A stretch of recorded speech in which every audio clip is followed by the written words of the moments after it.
everybody. How you doing? I'm David Irwin. You've landed on Discovery today. I'll be speaking with our guest, Evan Freed, today. Evan comes to us as fourth generation within the Freed hierarchy, so to speak. The Freed's store in Windsor here. And like everything in life, there is a price of admission to pay. And for Evan, that will be candor and disclosure and some raw talk. Mind. Hopefully that it'll peak within you some of the things that you might want to achieve in your own life in terms of business and personal relationship information. Evan is a University of Michigan graduate. He also went on to, with high distinction I might add, he went on to law school at Southwestern Law School in Los Angeles, graduated there. It was called to the bar in California, so he was a practicing attorney, but has decided to move into the family business and continue the legacy here. Not with us today is his brother Derek. He's out on a buying trip, I believe, and we wanted to get him together because Derek is a graduate of the Michigan State University in business, and he graduated from the what is known as the Eli Broad School of Business. And there would have been some nice little acrimony going on, so to speak, between the two schools. If you're from the area, you know that Michigan State and University of Michigan, although close in proximity, they're not close in heart.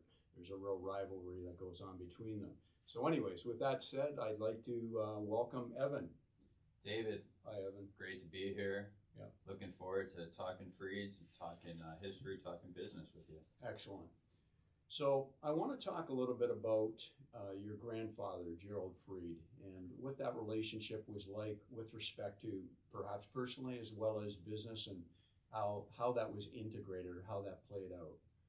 Yeah, absolutely. So my grandfather, Gerald, he's the ultimate businessman. He's got an incredibly high business acumen, and probably the most meticulously dressed person you'll ever meet in your life. Agreed. Highly detailed. So I think it starts there, and that was really kind of something I noticed from a young age, is just his detail, attention to detail. And yes, that's important to my grandfather, and especially in our business, but in all areas of his life. And so he really taught me the importance of paying attention to the details, making sure that you're not missing something, and just you have to be sharp. You have to kind of keeps me on my toes even when I see him now. So it's always but he brings so much wisdom, he brings so much experience, and there's still so much I'm privileged that I still get to work with my grandfather occasionally. He'll come in, he'll come in and work in our busy season. For grad prom, weddings, that sort of thing, and so it's awesome. I remember interfacing with a lot over the years, and I'm going to put a little plug in for my dad.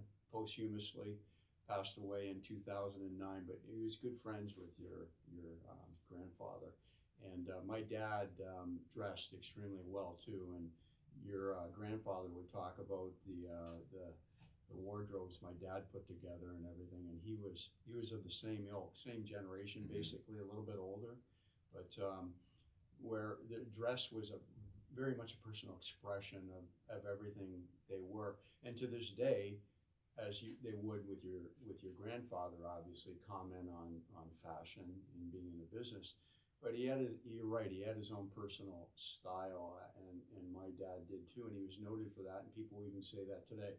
And they'll dress me in borrowed robes and say, wow, you dress really well. And I said, no, I don't have the attention to detail and the discipline he had to put the suit on every day and the tie and the puff and that kind of thing, and cufflinks. Well, that's the beauty of the fashion world that we live in now, and I love that you said about expression, and that's kind of what it's all about.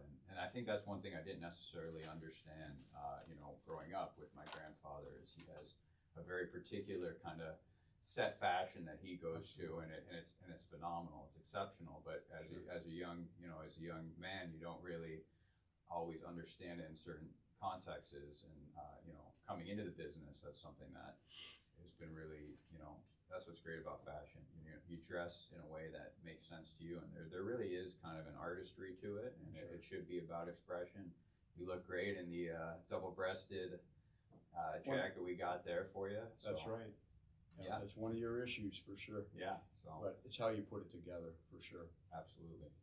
How do you feel about carrying I'll say the fourth leg of the baton, so to speak, the relay?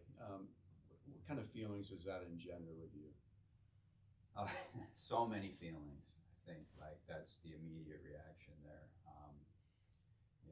There's so much history in this store, so much meaning to those, whether you're in the family or you're part of our extended family.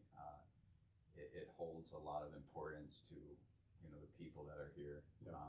And I think I feel that, I think my brother Derek and I, we feel that history, that pride in being here and doing what we do here at Freed's. And so, yeah, I try not to,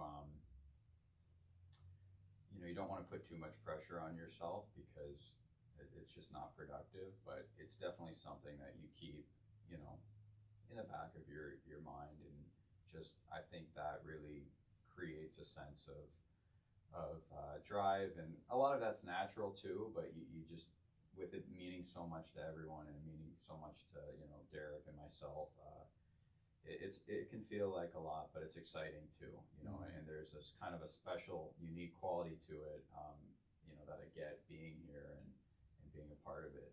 So, yeah. Yeah. I didn't say this to your dad or your uncle there, Dan, but it just struck me when you were saying that it's kind of like, and you guys are the real deal. You don't act, but you're like, it's like a stage in here a little bit, not a performance that way, but it's almost like an event you go to.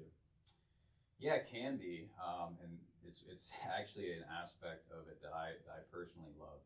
I grew up, I still am a musician. I'm a songwriter, and I do that, kind of on the side for fun. But it does have a quality of, fashion. Like I said before, it can have a very, it can be a very creative form of expression that has artistry to it. And when you're helping out a customer, you really have to be in tune and listen and kind of understand what, where their form of expression lies, and help Right. kind of navigate them. And it does have kind of a performance aspect, but I think I'm hesitant to use the word performance because you want to be, it's not an act in the sense that you're putting it on for someone, but you are kind of going on this Sure. creative journey together, which does have a very artistic component to it. Yeah, that's a better way to put it. Creative, and no malice at all when I said performance. No, not at all. Yeah, I wasn't taking it that way. Yeah. Don't worry. I've observed you being in sales and outward bound businesses my whole life, and certainly your dad and Dan over the years from afar, not as a consumer, but as a businessman. I've watched the floor activity and the interaction, and it is very much tailored to the individuals on the floor. And I noticed that about you when you put this together, and that other black suit that I bought with help from Derek. I noticed that the apple doesn't fall far from the tree, and that's a compliment of the highest regard. There is an interface where you weren't in a hurry with me.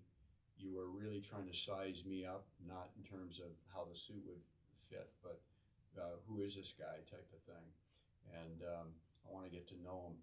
And that's key for people that it's not a transactional type business. It becomes more of a relationship-driven business. Absolutely. And value add, big time. You just can't get that in other consumer experiences in many sectors. I really, really appreciate that. That means the world to me. And yeah, I mean, exactly. I think that's what makes our business so different. Such a kind of key factor is really, we don't look at it as transactional, like you said. It's really relationship based, and we're blessed to have so many great customers and so many great team members here. But I think it all starts with that mentality of this is about relationships. This is about, getting to know people and, hopefully becoming friendly and Sure. friends. So Yeah.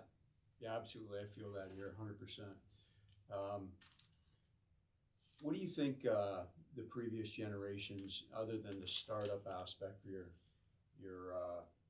great grandfather there, but and for that matter, your grandfather when he took the business over with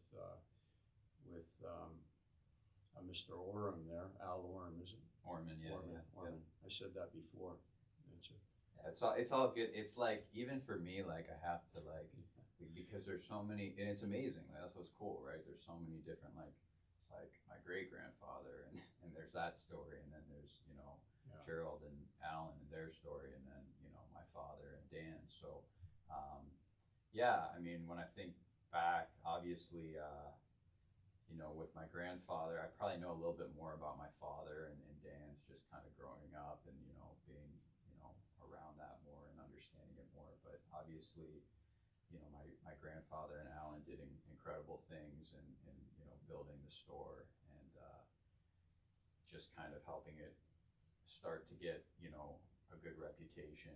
And it was a great time to be in the clothing business. Everyone's wearing suits, and that That's makes I think those guys obviously did an awesome job in laying a great foundation, or building upon the foundation that my great grandfather Sam did. And then my father and Dan, they expanded into a lot of sports where they really brought in, you saw a lot of these really cool advertising techniques with going over and doing stuff with the Detroit sports teams, which as a kid, I mean, I thought that was like the coolest thing. And with the Red Wings and the Pistons, and Sure. Them getting involved in bringing some more Americans into our business, but then also the great challenges that they faced with 9/11 and the border. Mhm. The border, they had just kind of developed this great thing, and the border tightened up, and kind of hasn't been totally the same ever since. Sure. But they dealt with the recession, and so they've dealt. Each generation has had its challenges and its triumphs, and yeah. Sorry. No, not at all. So what do you think the headwinds are going to be that you and Derek are going to be facing? Well, I Other mean, than normal business grind. yeah, I mean, I think it's what I was just going to say is, like, what's really interesting is right around when Derek and I came in, it's like you get hit with COVID right away. And, Right. Coming into the business, it was not something actually that Derek and I were ever really groomed for. We were not really expected to come to the business. I don't know if you spoke about this. Dad spoke about it. Yeah, growing up, my dad was like, you guys are going to have to, work somewhere else. And it was important that we worked somewhere else. And, growing up, really, it was kind of taken out of our minds from an early age that this was going to be something that we were going to do. And when I got the call from my dad, I was practicing entertainment law in Los Angeles, and it really caught me off guard. I thought something might have happened or whatever, and it was just him saying that he was thinking a lot about the future of this business. And Derek was in his hospitality career, I was in my entertainment law career, and it kind of caught us both off guard. But ultimately, my brother and I are very, very close, and Nice. We're the best of friends, and we made the decision that we both were going to come in together. And then you get hit with COVID, a year and a half, 2 years after us first starting here. So that was a pretty big challenge, and that definitely has changed the landscape a little bit. So but there's going to be things along the way.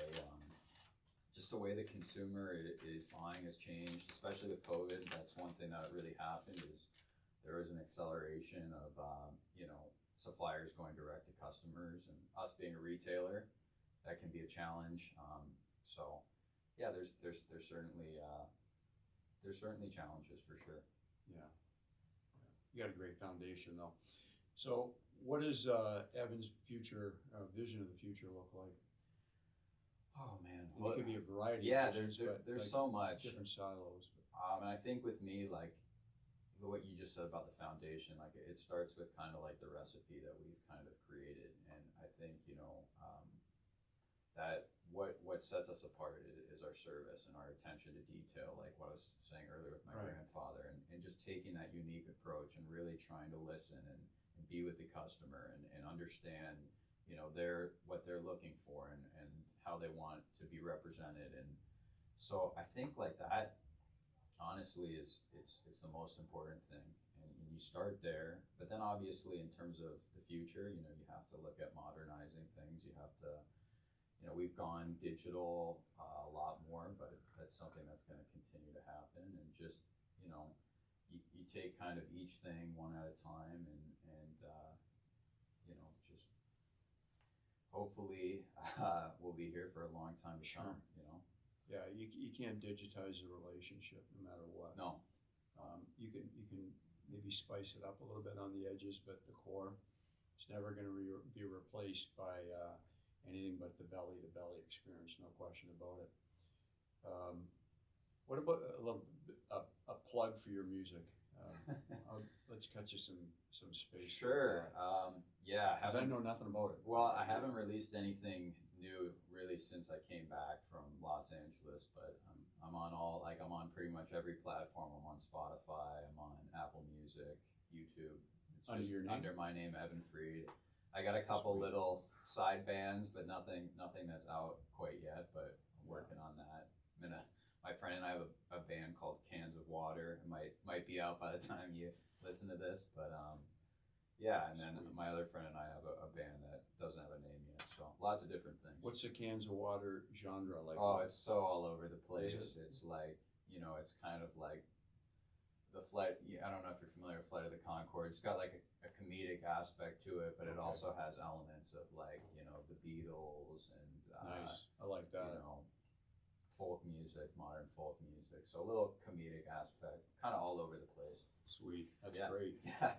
Anything else you'd like to throw in with that? No, I mean, no, it's really great to have been here and talked with you about this. Likewise. And I really enjoyed it. It's been Yeah, me awesome. too. I think there's a lot more to unpack, but we'll look to maybe some future casts to do that.